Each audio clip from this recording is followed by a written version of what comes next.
Every January, you tell yourself that this year will be different. You don't do it casually. You think it through. You reflect on the year before. You make promises that actually matter to you. And the frustrating part is that this isn't your first attempt. You're not new to goal setting. You've done this in your 20s, in your 30s, and now again, with even more clarity about what you want and what you don't want. So when it doesn't work, it hurts more than people admit. Not because you didn't try, not because you lacked discipline, and not because you didn't want it badly enough, but because most New Year's resolutions are built for an imaginary version of yourself. Someone with unlimited energy, no mental load, no pressure, and no real-world constraints. And you don't live that life. What usually happens is subtle. January feels focused. February becomes inconsistent. By March, you start negotiating with yourself. And then quietly, without drama, the resolution fades, leaving behind the same question you've asked yourself for years. Why does this keep happening to me? Here's the first thing you'll understand in this audiobook.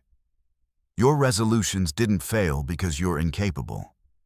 They failed because they were never designed for the way your brain actually works under stress, responsibility, and real life. This book isn't about motivation. It's not about pushing harder or trying to become a different person. It's about learning how to set goals that align with who you are now. So progress doesn't depend on willpower, and consistency doesn't collapse the moment life gets busy. And once you understand that shift, something changes. Not overnight, but steadily enough that, for the first time in years, your goals don't fall apart when motivation disappears. And that's where this year becomes different. Chapter 1. Why your resolutions are a trap for your brain. You probably believe those resolution failures happen because of weak willpower or simple laziness that creeps in when things get too demanding. But actually, your brain operates like a cautious financial advisor who perpetually prioritizes conserving energy for today over some distant reward arriving months from now. And this isn't some personal character flaw, but rather the standard biological wiring that becomes especially pronounced after 40, when experimental reserves run considerably lower than they did in your 20s. The frustrating reality is that understanding this won't magically fix everything, but it stops you from hating yourself for being lazy, which is perhaps half the battle right there, because self-contempt burns through what little motivation remains and leaves you feeling fundamentally broken rather than simply working with a system nobody ever explained to you. Let me tell you about Jennifer, a 39-year-old software engineer in Seattle who recently got promoted to a senior role that sounds impressive until you realize it means twice the meetings, endless Slack messages from people who think they need her input on everything, and a newly single status after a divorce that finalized last spring, which means she's juggling custody with her ex every other weekend while still maintaining her game face at work. Last December, Jennifer did what you've probably done countless times. She sat down quietly one evening after the kids were asleep, reflected on how the past year felt like pure survival, and decided this year would be different because she was determined to finally take care of her own health and reclaim some of her identity that got completely buried under the divorce chaos and new job demands. She wasn't being casual about it either. She researched online coaching programs specifically designed for busy professionals, found one that promised results without exhaustion, invested $400 up front to create commitment, planned to exercise 5 mornings a week before work, and told her best friend about it because she knew social accountability might help when willpower got shaky in February. January was genuinely good. The kind of good that feels like things are finally turning around. Jennifer hit her gym appointments Monday through Friday, felt her energy increase by week 2. actually enjoyed those mornings of solitude before Slack exploded with urgent requests, and genuinely believed this might be the year when her life felt balanced again. But here's what February looked like for her. Her youngest got sick the week after Valentine's Day and needed her taking work calls from home in between checking on him.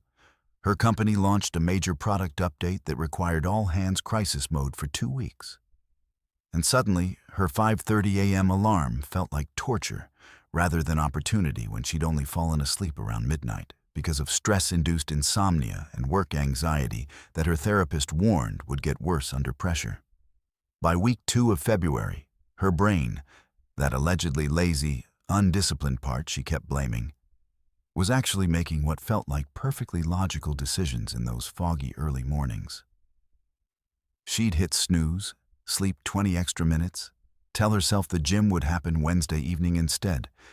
Except Wednesday never came, because by evening she was absolutely drained, and the gym felt impossible in ways she couldn't quite explain to herself, except that her body simply refused to cooperate. What Jennifer didn't understand, what most people don't realize, is that her brain wasn't being weak or unmotivated. It was doing exactly what evolution designed it to do when resources become scarce, which is to protect her energy and redirect it toward immediate survival needs, like managing her anxious nervous system, processing childhood-level worry about her kid's health, and staying sharp enough at work to not get fired during a company crisis.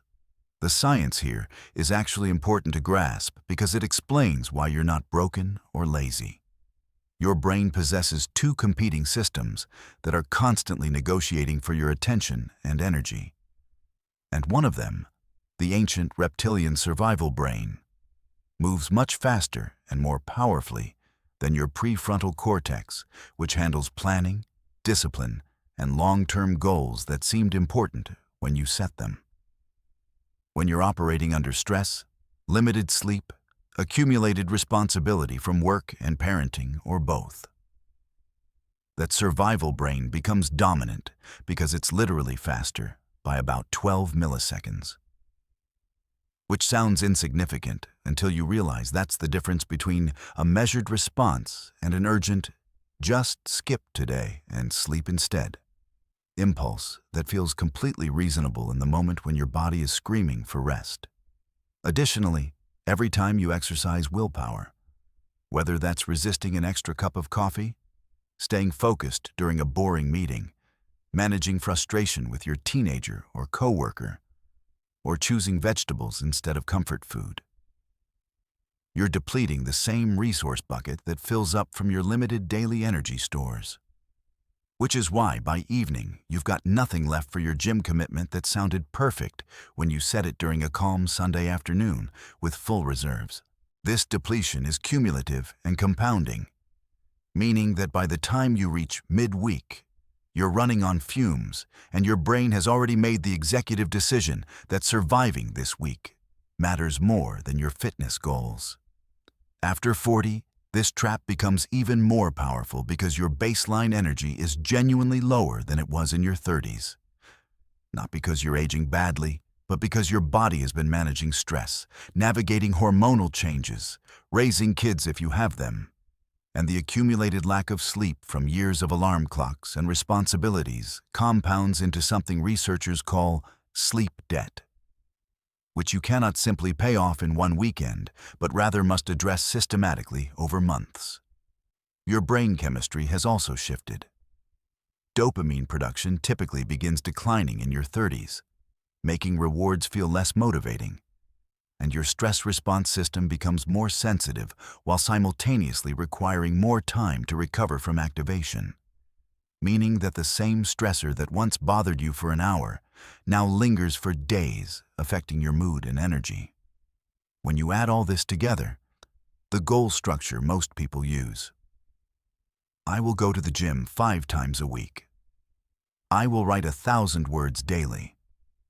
I will wake up at 5 every morning, isn't just ambitious. It's constructed for an imaginary person who doesn't actually exist in your life.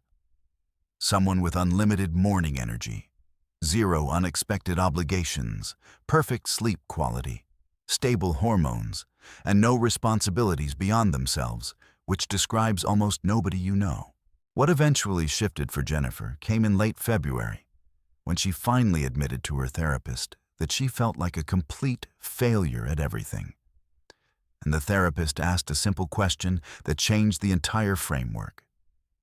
What if the goal wasn't to become a gym person at 5 in the morning, but to do 15 minutes of movement after dinner when your son is doing homework, something you could do in your living room while listening to a podcast?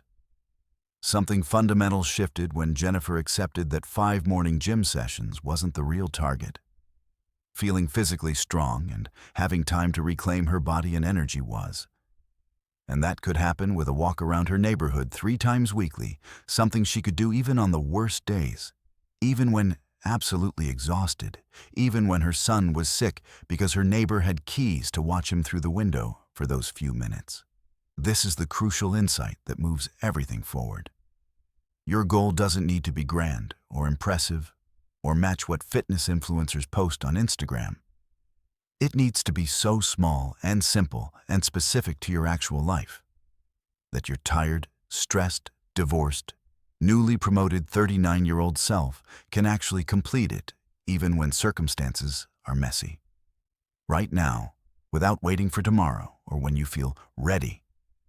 Grab your phone or notebook and take that resolution you thought about during the introduction, the one that broke last year, the one that left you with shame and self-doubt, and build 2 versions of it immediately.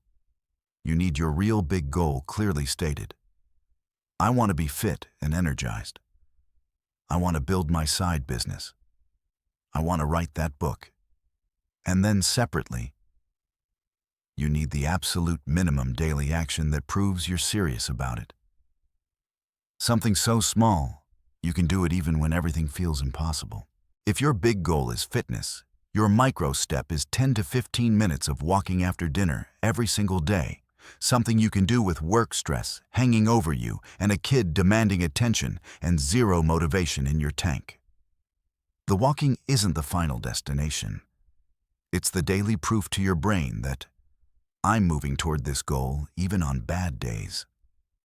If your big goal is creative work, commit to 15 minutes only, no more and no less, because you're training your brain to recognize that progress happens through consistency, not heroic sprints that your current reality cannot sustain. Execute this micro step today before you finish this chapter, not tomorrow when you're fresh. Because that's how the real reprogramming begins. Your brain needs proof that change is possible even in your current exhausted, pressured reality. And one completed small action provides that proof more powerfully than 1,000 motivational quotes ever could. What matters is that you understand this isn't a ceiling on your ambition. It's a foundation that works with your brain instead of against it. Meaning that once you build consistency with 15-minute walks, you'll have energy and evidence to eventually push toward 3 gym sessions weekly, then 5, then whatever the real version of your big goal looks like when you actually have momentum behind you. The 39-year-old divorced software engineer doesn't stay at 15 minutes forever if she doesn't want to. She uses those weeks of consistency to recalibrate her nervous system, prove to her brain that she follows through, and gradually add more challenge as her body and mind respond. But she would never have reached that point if she tried to jump straight into 5 morning gym sessions while managing a custody schedule and a work crisis. Mark the exact time you finish this step in your notes, whether it's 2 in the afternoon on a Tuesday or 10 at night on a Thursday. Because that timestamp becomes your evidence that you're capable of following through even when conditions aren't ideal. And that evidence matters more for your confidence than you probably realize right now. Because it's the difference between, maybe I could scale this up and I always fail, so why bother trying? This isn't some magical transformation yet. It's simply establishing that foundation where you prove to yourself that moving toward big goals is actually possible in your real life. Which sets everything up for what comes next when we demolish the myth that motivation is what drives real lasting change and replace it with something far more reliable that lives inside your daily schedule rather than depending on willpower or inspiration or perfect conditions that never quite arrive. Chapter 2. The Motivation Myth. Why it always betrays you. Motivation is like a summer thunderstorm. It arrives suddenly with tremendous energy and drama, makes everything feel possible and urgent and absolutely critical, and then disappears overnight, leaving you standing in the same place, wondering what happened and why the thrill couldn't last even one more day. You've probably experienced this pattern countless times. You watch a powerful video, or read an inspiring story, or attend a seminar where the speaker makes everything sound so simple and achievable that you leave feeling electrified, absolutely convinced that this time will be different because you finally understand what you've been missing. And you make elaborate plans and tell people about your goals and feel genuinely motivated to start immediately. But then reality returns. Your boss demands something urgent, your kid gets sick, your body is simply tired, life piles on its usual responsibilities. And that motivation that felt so real and powerful just evaporates like it was never there at all, leaving only confusion because you can't understand why you felt so certain yesterday and so empty today. Michael, a 44-year-old marketing executive in Chicago, was stuck in a career he'd outgrown, but was too afraid to leave, making decent money while feeling spiritually dead inside, trading his energy for a paycheck that funded a life he didn't actually want to live. Last October, he attended a weekend business conference, listened to 3 different speakers talk about starting side projects and building passive income, and left feeling absolutely electrified. He had a notebook full of ideas, a clear sense of which one he wanted to pursue, a timeline sketched out, and genuine excitement about finally taking control of his future instead of waiting for permission from his employer. That motivation lasted about 2 weeks, during which Michael actually did some research, created spreadsheets, even outlined a business plan that was actually pretty solid. And he felt alive for the first time in years because he was moving towards something rather than just existing in the comfortable cage his corporate job had become. He told his wife he was finally going to do this. He mentioned it to his best friend. He spent 3 evenings working on it. And by week 3, he could feel the edges of his enthusiasm starting to fray. Because real work is actually boring compared to the fantasy. Because his brain was used to the stimulation of work drama. And because the side project required sustained attention that couldn't rely on the dopamine hit of novelty. By November, the motivation had completely vanished. Not because the idea was bad, or because Michael lacked discipline, but because motivation is biochemically dependent on novelty and emotional intensity, both of which are impossible to sustain long-term when you're managing a full-time job, a marriage, responsibilities, aging parents, and the background anxiety that comes with being a 44-year-old male wondering if he's wasted the best years of his life. He tried to push through using willpower, telling himself that successful people just work harder and stay motivated longer. But what he didn't understand is that willpower itself is a limited resource that you deplete with every decision you make throughout the day. And by evening, when he was supposed to work on the side project, he had nothing left except exhaustion and the desire to just escape into Netflix and sleep. The project eventually got filed away in a drawer. Not dramatically abandoned, but quietly put aside when Michael admitted to himself that he couldn't sustain the effort. And he added this to his growing list of things I tried but failed at, which made him trust his own follow-through even less and reinforced the belief that maybe he just wasn't the type of person who could build something outside his job. What Michael didn't realize, what most people don't understand about motivation, is that it's not actually the engine that drives real change. It's more like a bonus fuel injection that feels amazing when it's active, but leaves your actual engine broken the moment the boost wears off. The science of motivation is actually quite straightforward and somewhat depressing if you're the type who believed that willpower and determination were the answers. Motivation is fundamentally powered by dopamine, which is your brain's novelty-seeking chemical that fires up when something is new, exciting, or emotionally intense. And this chemical literally cannot sustain at high levels for months or years, no matter how much you meditate or how positive your attitude is, because your brain adapts to novelty and requires increasingly larger hits to feel the same excitement. When you start anything new, a gym membership, a writing project, a new job, a business idea, your brain floods with dopamine because everything is unfamiliar, and your brain is constantly encountering new information and making new neural connections, which creates that incredible feeling of possibility and energy that makes you believe, "This time is different, I feel it." But within weeks, sometimes even days, your brain adapts to the routine. The gym becomes familiar, the writing process becomes repetitive, the new job stops being novel, and dopamine levels return to baseline, at which point you're left with just the work itself without the neurochemical reward that made it feel amazing. And work without the dopamine hit feels like punishment instead of progress.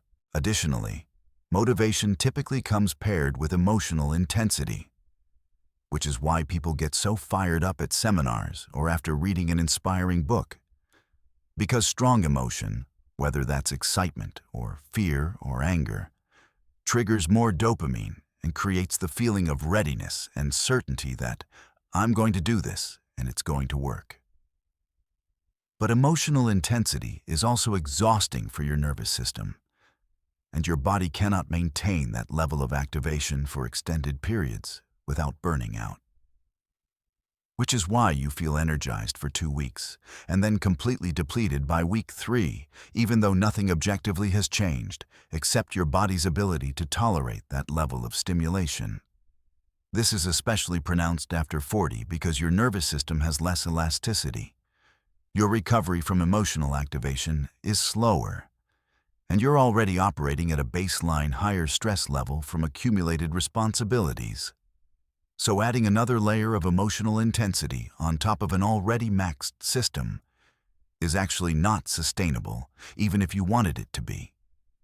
The trap that catches almost everyone is believing that if you could just find the right motivational content or the right goal or the right time in your life, you could sustain that feeling long enough to build whatever you want to build.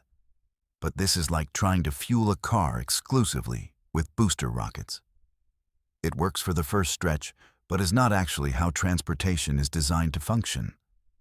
Real, lasting change isn't powered by motivation. It's powered by systems, which are boring and unremarkable and don't feel special. Which is precisely why most people ignore them in favor of chasing the next motivational high, hoping that this time the feelings will stick around long enough to carry them to the finish line. Michael didn't need more motivation or a better idea or a more inspiring speaker. He needed a system that didn't depend on him feeling excited about the work, something as simple and reliable as brushing his teeth, something tied to an existing anchor in his day that he already did without thinking about it. Right now, before you move forward, you need to understand something critical that changes everything about how you approach your goals. You cannot rely on the motivation you feel today to carry you through the difficult weeks ahead when your brain has adapted and your emotions have normalized, and real work feels like real work instead of a passionate adventure. Instead, you must build a system that works whether you're motivated or not. Whether you feel excited or bored, whether circumstances are perfect or absolutely terrible. And this system is where Chapter 3 will take you. Because once you understand that motivation is a bonus, but not the engine, you can stop waiting for the perfect emotional state and start building something that actually works in real life. Your job right now is not to find more motivation, but to disconnect your goals from motivation entirely and ask yourself a different question. What small daily action could I do that doesn't require emotional intensity to feel necessary? Something I could execute even on the day when I feel completely unmotivated and exhausted and convinced that nothing will work anyway. Take the micro step you chose in Chapter 1. The 10-minute walk, the 15 minutes of creative work, the 2 pages of reading. And ask yourself honestly, can I do this even when I don't feel motivated at all? Even when it feels boring? Even when nothing interesting is happening? If the answer is yes, you've found something sustainable. If the answer is no, you need to make it even smaller and more tied to an existing habit that you already do without thinking. This is the difference between motivation-dependent goals that will definitely fail and system-dependent goals that work regardless of your emotional state. And once you understand this difference, you'll never trust motivation again. But you also won't need it, because you'll have something far more reliable instead. Chapter 3. How to choose a goal. Worth keeping. Most of the goals you've been chasing for years aren't actually yours. They belong to your parents, your culture, Instagram influencers, or the version of success that society decided was important, back when you were too young to question whether that definition made sense for your actual life. You've probably spent decades running toward targets that looked impressive on paper, that made other people nod approvingly, that seemed like the right choice based on external measures of achievement like salary or status or physical appearance. Only to realize somewhere around 40 that the whole trajectory felt hollow because you were building someone else's dream while your own desires got smaller and smaller with each year of compliance. The difficult truth that most people avoid until late in life is that nearly 80% of the resolutions people make are contaminated by external pressure. They're goals designed to prove something to someone else, or to live up to an expectation that was never really yours in the first place, which is why they feel so exhausting to pursue, and why your brain actively resists them even when you're trying your hardest to make them stick. Rachel, a 41-year-old woman living in Denver, built a successful corporate career as a financial analyst, making excellent money, climbing a respectable ladder, and checking every box that society had told her meant success. But by her early 40s, she realized she'd been living according to her father's values rather than her own.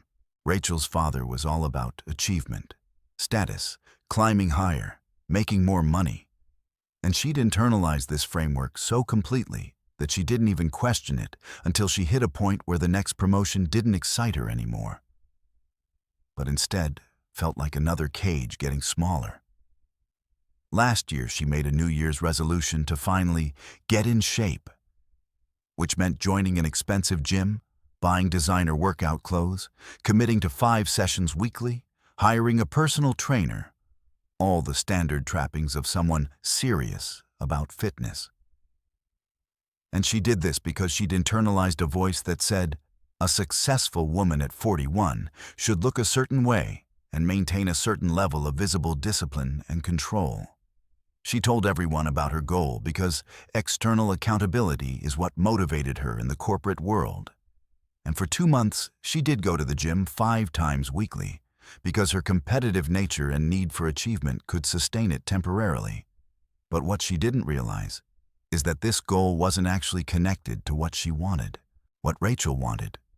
What she only discovered 3 months into her gym routine was simply to feel comfortable in her own body and to reclaim time for herself without the constant pressure of optimization and performance that had defined her entire adult life.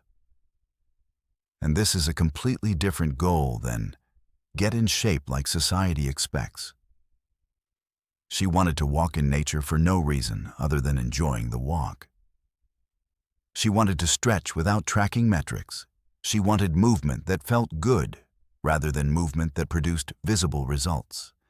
And none of that required 5 gym sessions weekly or a trainer telling her to push harder or the constant performance of being the type of person who goes to the gym.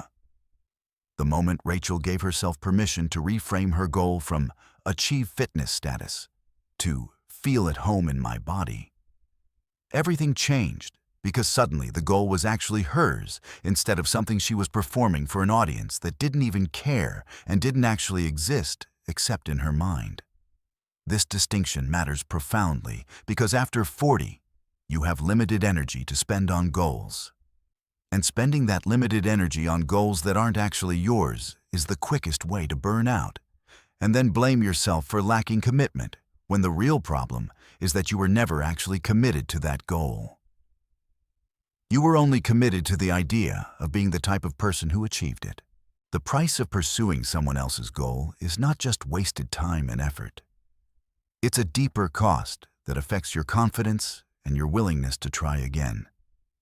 Because when you fail at a goal that wasn't really yours anyway, you internalize the failure as, I'm not capable, rather than, that wasn't actually my goal and it's good that I stopped pursuing it. Additionally, the energy required to maintain a goal that doesn't align with your actual values is substantially higher because you're constantly fighting against your own internal compass, which is trying to tell you that this doesn't matter and you're wasting yourself on something meaningless. And after 40, your body is less willing to tolerate that kind of internal conflict. The framework for choosing a real goal, one that's actually yours rather than borrowed from someone else's playbook, is surprisingly simple, but requires brutal honesty that most people avoid. You need to ask yourself 5 questions and answer them without filtering for what sounds good or what someone else would approve of. First, ask yourself, if nobody would ever know about this goal, if there was no external recognition or status attached, if it would be completely invisible to everyone except me, would I still want to pursue it? If the answer is no, you've identified that this goal is primarily about external validation, which means it's not a real goal for you. It's a performance piece, and performances always collapse under the weight of real life because there's no deeper motivation keeping you going when things get hard. Second, ask yourself, what am I willing to trade for this goal? And is that trade actually worth what I'd be giving up? After 40, you cannot have everything anymore because time and energy are genuinely finite. So every yes to a goal is simultaneously a no to something else. Whether that's time with people you love, rest, other interests, or simply the freedom to be bored and unoptimized. Third, ask yourself, am I pursuing this goal because I want to move towards something, or because I'm trying to run away from something I'm ashamed of? There's a crucial difference between I want to be fit so I can feel strong and capable versus I want to be fit because I'm ashamed of my body and I believe that if I look different, people will value me more. And these 2 different motivations create completely different results. One is genuinely sustainable, and the other is built on the foundation of self-rejection, which is never a strong enough foundation for real change after 40. Fourth, ask yourself, is this goal connected to my actual values and identity? Or is it connected to an identity I think I should have? For example, Rachel realized she's not actually a fitness person and never will be. And that's completely okay. She's a person who wants to feel comfortable moving her body, which is different. And accepting that difference freed her from the guilt of not being the type of person who tracks macros or loves gym culture or gets excited about running. Fifth, and finally, ask yourself, if I commit to this goal and it takes longer than I expect, if progress is slower than I hoped, if I plateau and don't see visible results for months, will I still think it's worth doing? Because that's the real test of whether a goal is actually yours. if you'd keep doing it, even without the external reward, even without the visible progress, even without the satisfaction of achieving something impressive, then you've found something real. The reason these questions matter so profoundly is that your brain after 40 actually wants to conserve energy for things that matter to you. It's not being lazy or resistant, it's being smart, and it will absolutely rebel against goals that you claim to value, but that your deeper self knows are bullshit performance pieces designed for an audience that doesn't really matter. Your brain won't sabotage a real goal. It will move mountains for something you genuinely want. But it will absolutely find reasons to procrastinate on and avoid goals that are built on external validation. And then you spend months blaming yourself for lacking willpower when the real problem is that your brain is trying to protect you from wasting yourself on something meaningless. This is why people often report that the easiest goals to achieve are ones they felt slightly embarrassed to admit they wanted, like finally organizing their garage, or learning to cook pasta properly, or starting to read for pleasure again. Because these goals have no external performance component. They're not designed to impress anyone, and therefore your brain fully supports them without the constant internal resistance that comes with impressive goals. Right now, without overthinking or filtering your answers, write down 3 goals that you've been carrying around, goals you feel like you should pursue, or that you've mentioned to other people, or that seem like the right choice for someone your age in your position. For each one, answer those 5 questions ruthlessly and honestly. Would I want it if nobody would know? Am I willing to pay the price, and is the trade worth it? Am I running towards something or away from shame? Is this connected to my actual values or to an identity I think I should have? Would I keep doing this even without visible external results? For each goal, count how many times you answered yes in a genuine way. And any goal that gets fewer than 4 yeses can be released back into the world without guilt because it's not actually yours, and your brain has known that all along. The 1 or 2 goals that get full yes answers, those are your real goals. The ones that have permission to be on your list for this year, the ones you can build the system around with full confidence that you're not wasting yourself on someone else's definition of success. This is the moment where your entire year shifts, because you're about to move from a list of obligations designed to prove something to a clear intention built on what actually matters to you. And that difference between obligation and intention is the difference between a year of exhaustion and resentment and a year where you're moving towards something that your deeper self actually supports. Chapter 4. The 3-step system that actually works. Now that you've chosen a goal that's actually yours, and you understand that motivation is unreliable while systems are rock solid, you're ready to build something that will carry you through the entire year without depending on inspiration or perfect circumstances or willpower reserves that you don't actually have. The system you're about to learn isn't complicated or novel or impressive. It's almost embarrassingly simple, which is precisely why it works, because your brain after 40 doesn't need complexity. It needs clarity, and it doesn't need drama. It needs consistency that you can execute even when you're tired, stressed, sick, or completely unmotivated. This 3-step system has been proven across thousands of people, across different ages and situations. And the reason it works is that it operates with your brain instead of against it, building on what you already do automatically, rather than asking you to create entirely new habits in an already crowded schedule. David, a 46-year-old engineer, had been telling himself for 5 years that he wanted to write a book. Not as a professional goal, but as something personal. A story that had been sitting in his head for years, something that felt urgent and meaningful and absolutely impossible given his full-time job, his 2 kids aged 9 and 12, his aging mother who needed more support, and the general exhaustion that comes from being a middle-aged man trying to hold multiple worlds together. David had tried the motivational approach. He'd attended writing workshops, joined writing groups, set ambitious goals of write 1,000 words daily. And each time he'd hit the same wall around week 3 when real life demanded more of him.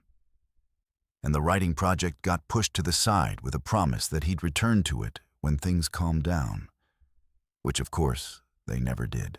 He'd also tried the willpower approach, telling himself that he just needed to be more disciplined, that successful writers just put their butt in a chair every day, regardless of mood or circumstance. And he'd force himself to sit down at his laptop at 6 a.m. before work, which worked for about 2 weeks before his nervous system started resisting the effort so intensely that he began making excuses.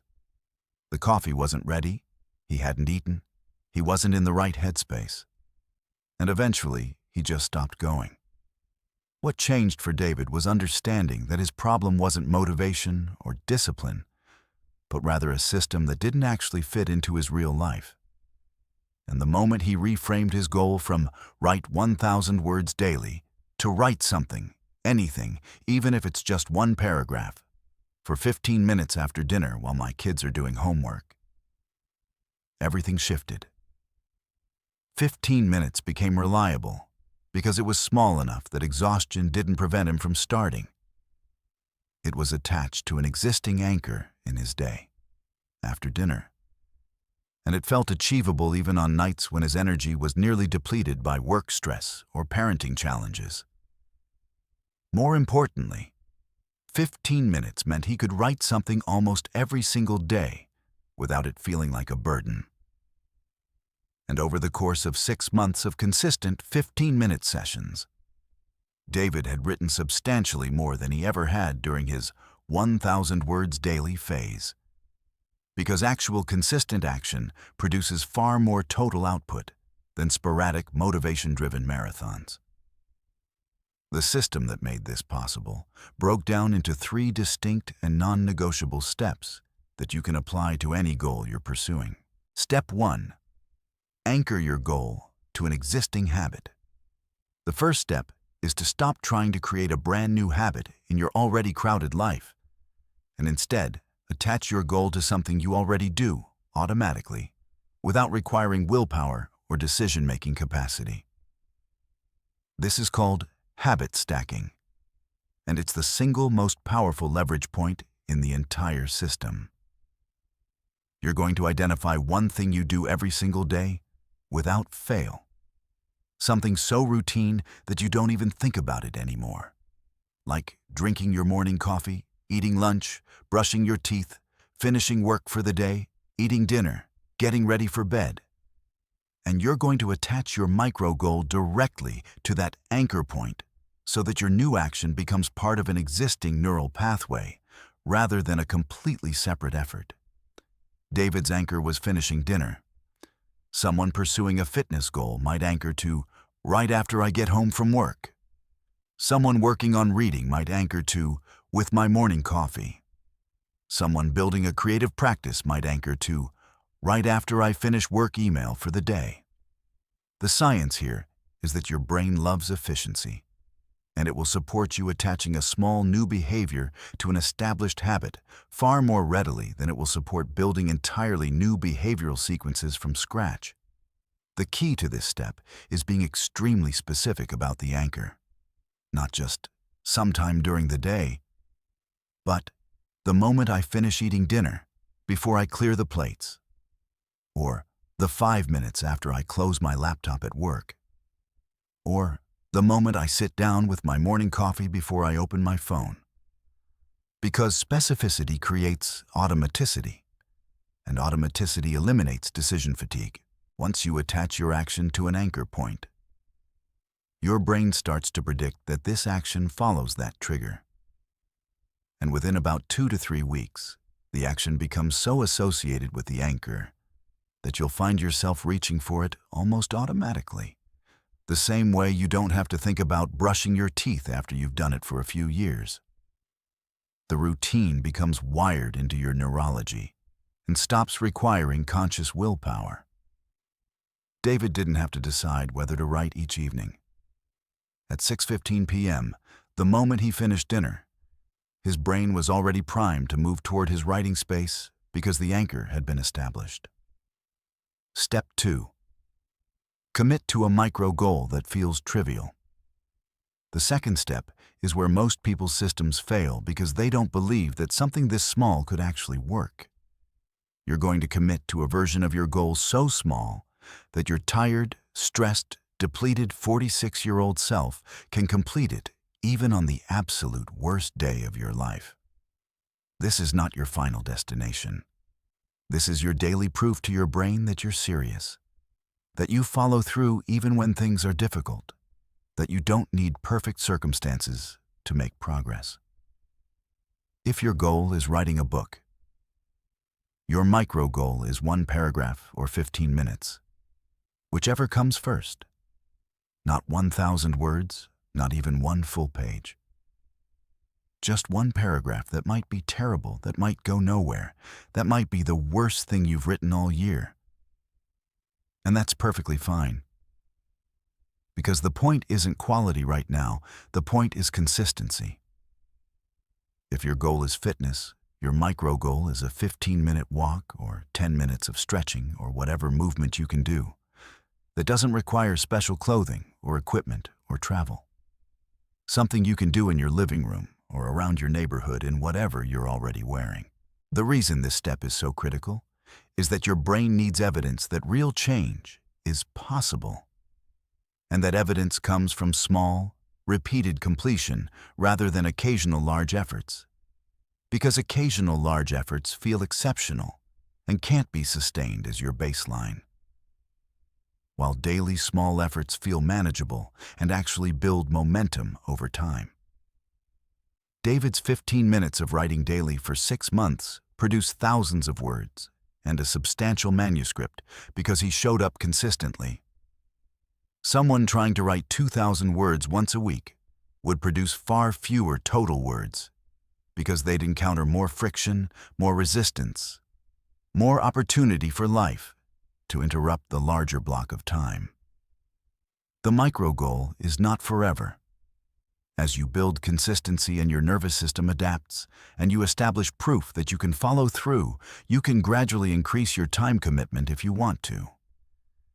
But you never go back to depending on large motivational bursts because now you understand how the system actually works. Step 3. Track completion, not performance. The third step is radically simple and often ignored.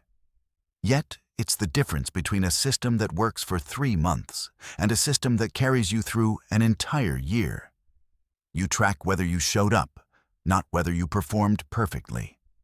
This is not about tracking metrics, measuring progress, seeing visible results, or any of the performance-oriented tracking that motivates high achievers. This is about tracking one single binary question. Did I do the thing today? Yes or no? David used a simple calendar and marked each day he wrote with an X. And he was motivated not by the quality of the writing, but by the desire to maintain an unbroken chain of X's, which is a powerful psychological motivator that works with your brain's love of patterns and consistency. This step matters profoundly because it shifts your focus from results, which are slow and often invisible for the first several months of consistent work, to process, which is entirely within your control and shows immediate progress.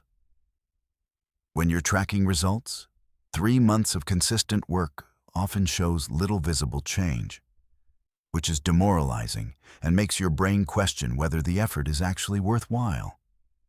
And this questioning is where systems collapse, because your ancient survival brain decides that if the effort isn't producing immediate external validation, it probably isn't worth continuing. But when you're tracking process, your daily completion, you get immediate feedback that the system is working because you can see your chain of days growing. And this regular small success provides the dopamine hit that keeps you motivated through the long months when actual results are still not visible. Additionally, tracking only completion removes the opportunity for perfectionism to sabotage you. You either did the thing or you didn't. There's no spectrum of "I wrote, but it was terrible, so it doesn't count," or "I went to the gym, but I didn't push hard enough, so it doesn't matter." Just a simple yes or no. The tracking method itself is almost irrelevant. A calendar where you mark an X, a habit app, a simple checklist in your notes, a tally sheet on your mirror. What matters is that you make it visible and that you see your daily completion, because visibility creates accountability and consistency. When David could see his chain of days growing, it created a psychological investment in not breaking the chain, which is a far more powerful motivator than "I'm pursuing my dream of writing a book," because the latter is abstract and long-term, while the former is concrete and immediate. This is also why the micro goal is so important to track. If your goal were "write 1,000 words," you'd fail to complete it many days, and your tracking would show failure, which would be demoralizing. But because your goal is "write 1 paragraph," you almost never fail to complete it, and your tracking shows an unbroken chain of success, which is neurologically rewarding and self-sustaining. So here's what your complete system looks like. You have a specific anchor point, a thing you already do that you're going to attach your new action to. You have a micro goal so small that you can complete it almost every single day. And you have a visible way to track that you showed up regardless of how it went. David wrote for 15 minutes after dinner almost every day, marked his calendar with an X, watched his chain grow, and over 6 months wrote more of his book than he ever had when he was trying to write 1,000 words at a time in fits and starts of motivation. This system works because it requires almost no willpower. The anchor handles the timing, the micro goal handles the effort, and the tracking handles the motivation. Which means that after 40, when your willpower reserves are genuinely limited and you need to spend them on actual work and parenting and life, you can build significant progress on your goals without depleting yourself. Right now, take the goal you chose in Chapter 3, the one that passed the 5-question test and is actually yours, and build your 3-step system immediately. First, identify your anchor point, the thing you already do daily that you'll attach your new action to, and be specific about exactly when in your day this happens.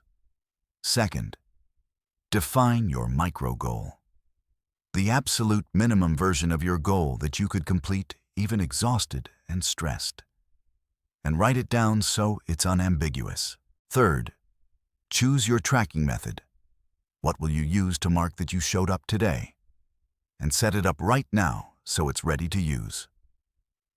Don't wait for tomorrow. Don't wait until you feel ready. Don't wait until conditions are perfect. Pick one anchor point, one micro goal, one tracking method, and do it today. And mark it down as your first X. Because that first small completion is the beginning of the entire chain. This is where your year becomes different, because you're no longer relying on motivation or willpower or perfect conditions. You're operating a system that works with your brain, that fits into your life, and that produces measurable progress every single day, even when you're tired. Chapter 5. Energy, Boundaries, and Why Your Goals Collapse. You can have the perfect system, the right anchor, the right micro goal, the right tracking method, and it will still disintegrate completely if you're trying to build it on a foundation of depleted energy and fractured boundaries. Because no system in the world can overcome the reality that you're running on empty and spending every ounce of your limited reserves on other people's needs before your own. This is the chapter that separates people who build goals that last from people who build goals that survive for a few weeks and then quietly fade because their nervous system reached its absolute limit and their brain essentially refused to cooperate anymore. And it's the chapter that most people skip over because dealing with energy and boundaries feels like therapy and introspection when what they want is a simple formula to follow. But the truth is that your goals don't fail because the formula is wrong. They fail because you're trying to execute the formula while running a nervous system that's constantly in threat mode, constantly managing crises, constantly putting other people's emergencies before your own non-negotiable needs. And at a certain point, your body simply rebels no matter how committed your mind is. Amanda, a 43-year-old freelance designer living in Austin, had successfully built a small but respected client base over 15 years of work, making decent money and doing work she found intellectually satisfying. But somewhere along the way, she'd become the person who said yes to everything. Extra projects with quick turnarounds, emergency revisions at midnight, clients who texted her on weekends, family members who assumed she was available to help with things because you work from home anyway. She had plenty of time in her schedule theoretically, but in practice none of that time actually belonged to her because it was constantly being claimed by someone else's urgency.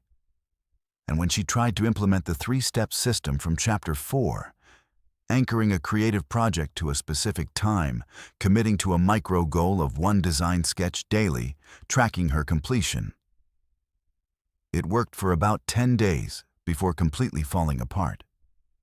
Not because the system was bad, but because her schedule was so fragmented by interruptions that she never actually had a consistent anchor point that remained uninterrupted.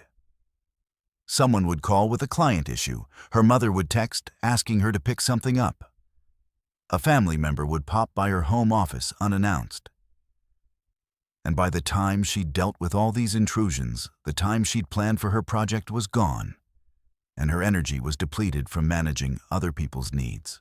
What Amanda eventually realized is that before you can execute any system, you need to establish what therapists call non-negotiable boundaries, which are lines you draw around your time, your energy, your attention, and your peace that exist regardless of what other people think about those boundaries or whether they feel inconvenient to them. For Amanda, this meant sending a message to her mother that said, "I'm not available for shopping tasks between 10 a.m. and noon on weekdays because that's when I work, and I need you to respect that." And setting an automated response to her phone saying, "I check messages at these specific times, not immediately." And telling her clients that emergency revisions after 6 p.m. or on weekends cost an additional 50%. These boundaries felt uncomfortable and selfish when she first implemented them, because she'd spent decades training the people around her to believe that her time was always available for whatever they needed. And changing that training meant confronting some short-term friction and disappointment. But here's what happened. Within 3 weeks of establishing these boundaries, Amanda had actually reclaimed approximately 8 to 10 hours per week that had previously been fragmented into tiny stolen moments throughout her day. And more importantly, she'd reclaimed the psychological space to focus on her own work because her nervous system wasn't constantly being triggered by unexpected interruptions and demands. When your attention is constantly being pulled in different directions by other people's urgencies, your brain stays in a heightened state of alert, which keeps your stress hormones elevated, which depletes your neurotransmitters, which leaves you with almost no mental or emotional resources for your own goals, even if you technically have the time. The opposite is also true. When you establish boundaries that protect your attention and your time, your nervous system can calm down, your stress response can normalize, and you actually have resources available for the work that matters to you. Amanda was able to implement her 3-step system successfully only after she'd created the protected space where that system could actually function. After 40, boundaries are not a luxury or a nice-to-have component of life. They're an absolute requirement for sustainable change because your recovery systems are slower, your stress threshold is lower, and your tolerance for chaos and constant interruption is considerably reduced from what it was in your 20s. The energy you had at 25 could be spread thin across 1,000 different demands, because your body recovered quickly and your nervous system bounced back from stress relatively automatically. But after 40, your energy is genuinely finite, and your recovery is not automatic. It requires deliberate rest, protected time, and an absence of constant stimulation, which means that every single demand on your attention, and every single interruption, and every single moment spent managing someone else's crisis is energy that you're directly stealing from your own goals and your own well-being. This isn't theory or philosophy. It's biology. And once you understand this, your approach to boundaries shifts from, "I feel bad saying no," to, "Saying yes to this is stealing from my own future and my own goals." So no is actually the right answer. The second component of the energy question is sleep. And this is where most people dramatically underestimate the impact on their ability to execute any system whatsoever, because they believe that willpower and discipline can overcome inadequate sleep, when in fact inadequate sleep systematically dismantles willpower and discipline at every level. Your brain after 40 requires consistent sleep, not as a luxury, but as a basic operating requirement. Most people in this age range actually need more sleep than they did in their 20s, which is counterintuitive but true, because your nervous system requires more recovery time to manage the accumulated stress and responsibility. When you're sleep deprived, your prefrontal cortex, the part of your brain that handles planning, discipline, and long-term goals, essentially shuts down, and you're operating primarily from your reptilian survival brain, which only cares about immediate threats and immediate needs, which is why every goal feels overwhelming and every obstacle feels insurmountable when you're sleep deprived, even though those same goals and obstacles feel manageable when you've had adequate rest. Amanda was also dealing with chronic sleep disruption. Not insomnia exactly, but the kind of fragmented sleep that comes from anxiety about managing everyone else's needs. From checking work email before bed. From the general low-level stress of knowing that tomorrow would bring another day of interruptions and demands. Once she established boundaries, she was also able to establish a sleep routine where she stopped checking work messages after 7 p.m. She told her family not to contact her after 9 p.m., except for genuine emergencies.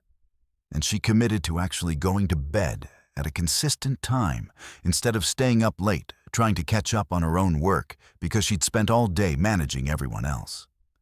The shift in her sleep quality was dramatic, and the shift in her ability to execute her goals was equally dramatic, because when her brain was actually getting adequate rest, her willpower reserves were restored, her mood improved, and her system from Chapter 4 worked exactly as designed. The third piece of sustainable goal pursuit after 40 is what might be called realistic energy allocation, which is the understanding that you have a certain amount of willpower and focus and emotional energy available each day, and that energy is finite and gets depleted by everything that requires decision-making or emotional effort. By the time you've navigated a full day of work, managed family relationships, dealt with unexpected crises, made dozens of decisions about everything from what to eat to how to handle a difficult situation, you've depleted a substantial portion of your daily energy budget, which means that asking your exhausted self to execute a goal that requires additional willpower is like asking someone with an empty gas tank to drive up a mountain. This is why successful people often talk about decision fatigue, and why many high achievers create routines that eliminate unnecessary decisions. Steve Jobs wore the same thing every day, not because he was eccentric, but because he was conserving the mental energy required for decision-making, so he could spend it on work that actually mattered. After 40, you need to be strategic about where you spend your limited daily energy, which means that goals requiring willpower should be anchored to the time of day when your willpower reserves are highest, usually in the morning when you've just slept and your neurotransmitters are at their most abundant. And you should ruthlessly eliminate any commitments or decisions that don't align with your stated values and goals. If you're pursuing a goal related to writing or creative work, your morning hours are more valuable than gold, because that's when your brain has the most executive function available. And spending your morning handling emails or other people's urgent requests is literally stealing the best hours of your day from your own goals. If you're pursuing a fitness goal, you need to protect your time and energy from activities that deplete your nervous system, because your exercise commitment won't survive a day where you've spent all your emotional resources managing conflict or stress.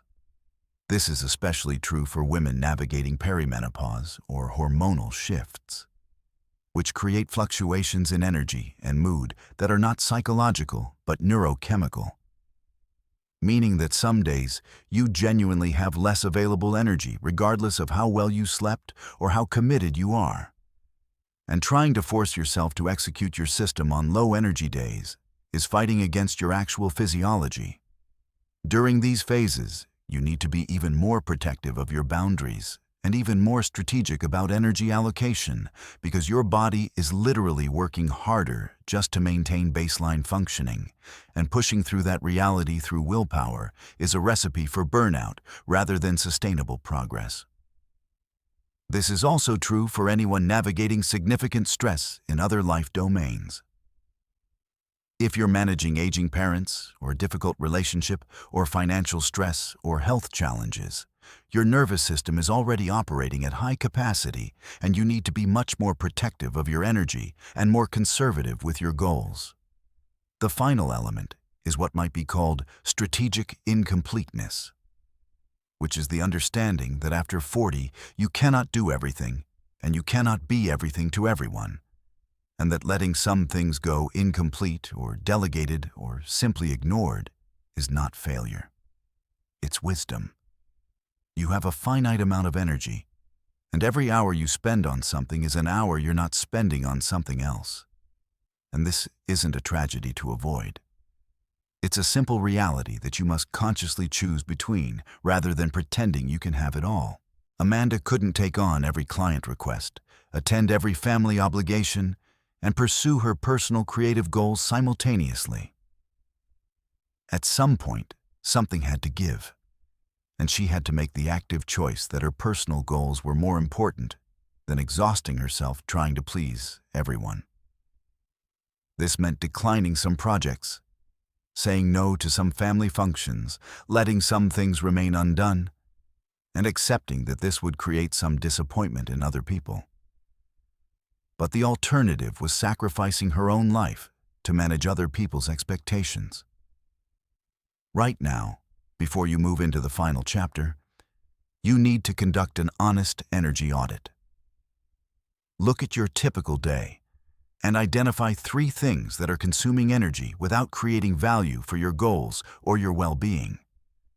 These might be commitments you've made that no longer serve you, relationships that are draining more than they nourish, time spent on social media or news or other media consumption that leaves you feeling depleted, or simply obligations that you've been carrying out of habit or guilt rather than genuine choice. For each one, decide: am I going to establish a boundary around this? Am I going to delegate it? Or am I going to let it go completely? You don't have to be aggressive about this. Small boundaries are fine. Boundaries that create small friction are fine. Boundaries that disappoint some people are completely fine. Because the alternative is sacrificing your own goals on the altar of everyone else's expectations. Additionally, look at your sleep situation honestly. Are you getting the amount of sleep that your body actually needs? Or are you running on a deficit and convincing yourself that this is just how life is? Because after 40, how life is should include adequate sleep, because everything else is harder without it. If you're not sleeping adequately, your first priority before anything else is getting your sleep situation sorted. because all the systems and strategies in the world will fail if your brain isn't getting the recovery it requires to function. This might mean establishing a bedtime that feels early. It might mean leaving your phone out of the bedroom. It might mean telling people you're not available after a certain time. And yes, this might create friction. But the alternative is trying to build sustainable goals while your nervous system is actively running in crisis mode. Finally, get strategic about when during your day your willpower is highest and protect that time fiercely for the goals that matter most to you. Because your morning hours or your highest energy hours are genuinely precious. And wasting them on things that don't align with your stated goals is a form of self-sabotage disguised as busyness. This is the foundation that makes everything else possible. Without adequate boundaries protecting your time, without adequate sleep restoring your nervous system, without strategic allocation of your highest energy hours toward your goals, the most perfect system in the world will still collapse under the weight of an unsustainable lifestyle. Conclusion. Your first day without excuses. You've now traveled through 5 chapters that have systematically dismantled every excuse you've been using to justify why this year will be like every other year. Why you can't actually change.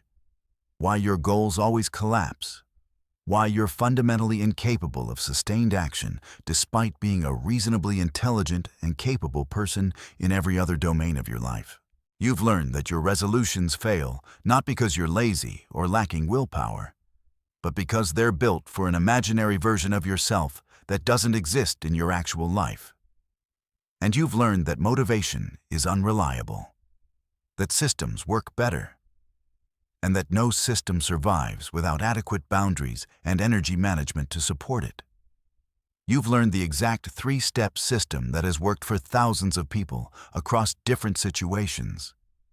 And you've learned why that system only works when it's built on a foundation of protected time and adequate rest and ruthless prioritization of your own non-negotiable needs.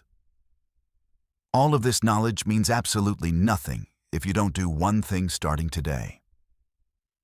You need to move from understanding to action, from reading about change to actually changing, from knowing what to do to building the actual habit structure that will carry you through the entire year. This is the moment where most people feel good about their knowledge, feel inspired by the ideas, feel motivated by the stories of Jennifer and Michael and Rachel and David and Amanda. And then they close this audiobook and return to their normal life and do nothing different because they tell themselves they'll start tomorrow, or start when the time is right, or start on Monday when I have a chance to properly prepare, which are all just variations of the excuse I'm not going to do this, dressed up in the language of intention. So here's what you're going to do in the next hour. And I mean literally in the next hour. Not later today, not tomorrow, not next week when you have more time and energy. You're going to sit down with paper or your phone or your laptop, and you're going to answer 4 simple questions that will transform your understanding into action. First, you're going to write down the one goal, just one, that you've chosen through the filter of Chapter 3. The goal that passed the 5-question test and is actually yours rather than borrowed from someone else's playbook. The goal that your deeper self genuinely wants, even if nobody would ever know about it. Be specific. Don't write "be healthier." Write "take a 15-minute walk 3 times weekly," or write 1 paragraph daily, or spend 30 minutes on my painting weekly. Write the goal in a way that's specific enough that you could explain it to someone else, and they'd understand exactly what you mean. Second, you're going to identify your anchor point. The thing you already do every single day that you're going to attach this goal to. And you're going to write down the exact moment this happens, the exact time, and the exact preceding action, not vague but specific enough that your brain can actually predict when this is going to occur. After breakfast is too vague. The moment I finish my morning coffee and before I check my phone is specific enough that your brain can wire it. During my commute is too vague. The 5 minutes right after I sit down at my desk and before I open my email is specific. Specificity is not overthinking. It's the difference between a goal that your brain can actually predict and wire into your neural pathways and a goal that remains vague and never gets integrated into your actual behavior. Third, you're going to write down your micro goal, the absolute minimum version of your goal that you could do even on the worst day of your life. And you're going to make sure this is so small that the barrier to entry is nearly zero. Not go to the gym, but put on workout clothes and do 10 minutes of stretching in my living room. Not write my book, but write one paragraph or spend 15 minutes, whichever comes first. Not learn a new skill, but spend 10 minutes on an online course. The micro goal is deliberately small because it's not your final destination. It's your daily proof to your brain that you're serious and you follow through. And that proof is what builds the foundation that eventually allows you to scale up if you want to. Fourth and finally, you're going to decide on your tracking method. The simple way you're going to mark each day that you show up. And you're going to set it up right now, so it's ready to use starting today. This might be a calendar where you mark an X, a habit app on your phone, a simple tally in your notes, a mark on a piece of paper on your mirror. It doesn't matter what the method is. It only matters that you make it visible and that you use it consistently. The tracking isn't about measuring performance or celebrating perfection. It's about seeing your chain of consecutive days grow, because your brain responds powerfully to visual evidence of consistency and forward movement. Now here's the critical part. Today, in the next hour, before you do anything else, you're going to actually execute your system for the first time. You're not going to read about it or think about it or plan how you'll do it tomorrow. You're going to do it today, right now, immediately after you finish listening to this conclusion. If your anchor is breakfast and it's morning, you're going to do it right after breakfast. If your anchor is finishing work and it's afternoon, you're going to do it when work ends today. If your anchor is dinner and it's evening, you're going to do it after dinner tonight. You're going to complete your micro goal. Walk those 15 minutes, write that paragraph, do that stretching, whatever it is. And you're going to mark it on your tracking system. And you're going to notice how it feels to follow through on something you said you'd do. This first completion matters profoundly because it's not about the actual work you accomplish. That paragraph might be terrible. That walk might feel awkward. That stretching might be uncomfortable. It's about proving to your brain that you're capable of following through even when circumstances aren't perfect, even when you're not feeling inspired, even when you'd rather do something else. Your brain needs this evidence more than it needs motivation or perfect conditions or the right timing. Because this evidence is what allows you to trust yourself going forward. And without trusting yourself, you'll always be waiting for the next inspirational video or the next fresh start, when what you actually need is proof that you can follow through on your own commitments. After you've completed your micro goal today and marked it on your tracking system, you're going to look at tomorrow and you're going to commit to doing the exact same thing. Same time, same anchor point, same micro goal, same tracking mark. You're not going to make it harder or try to do more. You're going to do the exact same thing because the goal is consistency right now, not progress. And consistent small steps build momentum far more reliably than occasional larger efforts. By the time you've done this roughly 15 times, and 15 times means about 2 to 3 weeks depending on how frequently your anchor occurs, your brain will have wired this into your neural pathways. Your nervous system will start to expect this behavior after your anchor point. and the system will become nearly automatic. But more importantly, after 2 to 3 weeks of consistent completion, you'll have visual evidence, 15 marks on your calendar or 15 check marks in your app. And that visual evidence will be more motivating than any inspirational speech because it's proof that you're actually capable of change, that you actually can follow through, that this is actually different from every other time you tried this. At that point, your micro goal might have naturally expanded a little, your walks might become a bit longer, your writing might flow a bit easier, your practice might feel slightly less effortful. But that expansion will happen naturally as your system works, not because you forced it. What you're building right now isn't just a goal or a habit. It's a new relationship with yourself, a new way of proving through consistent action that you're trustworthy, that you follow through on your own commitments, that you're capable of moving toward what matters to you even when it's hard and even when conditions aren't perfect. This is the foundation that carries you through the entire year, that insulates you against the inevitable moments when motivation disappears and life gets chaotic and you want to quit. Because by then, you'll have months of evidence that you can do this. Months of visible progress on your tracking system, months of proof that your system works. For the next 7 days, your only job is to show up at your anchor point, execute your micro goal, and mark your tracking system. Don't worry about motivation. It will come and go, and none of that matters. Don't worry about doing it perfectly. It just needs to get done. Don't worry about visible progress. Progress is slow in the first month, and that's completely normal.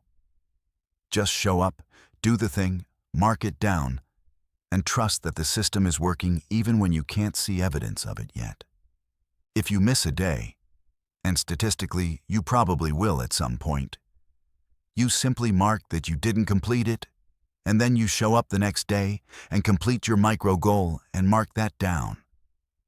Because this isn't about never failing. It's about never giving up. And the difference is everything. By the time you've been doing this for roughly 2 weeks, you'll have built something real and visible. Something you can see and touch and count. Something that proves you're capable of change. By the end of your first month, when the motivation wave has crashed and life gets busy and the initial novelty has worn off, you'll have 30 or 40 marks on your calendar, and that visual evidence will keep you going when your feelings are unreliable and your enthusiasm has faded to something quieter and steadier. By the time you reach the 2-month mark, the critical point when most resolutions collapse and people abandon their efforts and return to their old patterns, you'll have undeniable proof that this time is actually different, because you're operating a system that works with your brain instead of against it, that you're building on existing anchors instead of creating chaos in an already crowded schedule, and that you're protecting your energy and boundaries so the system can actually function regardless of what else is happening in your life. This is your year. Not because any particular calendar date is magical or the reset of a new period is special or because you finally have the right motivation, but because you're going to build a system today that actually works. You're going to commit to it even when it feels small and insignificant. And you're going to trust that small, consistent action produces more real change than sporadic motivation ever could. Your first day without excuses starts right now, not tomorrow. Not after you finish listening, not after you think about it more. Right now, today, in the next hour. You know what to do. You know why to do it. Now the only question left is whether you actually will. And I think you will. Because you listened to 5 entire chapters about why you deserve a year that actually works. And that listening is already proof that some part of you is ready to stop making excuses and start building something real. Go do the work. Not later. Now. You've got this.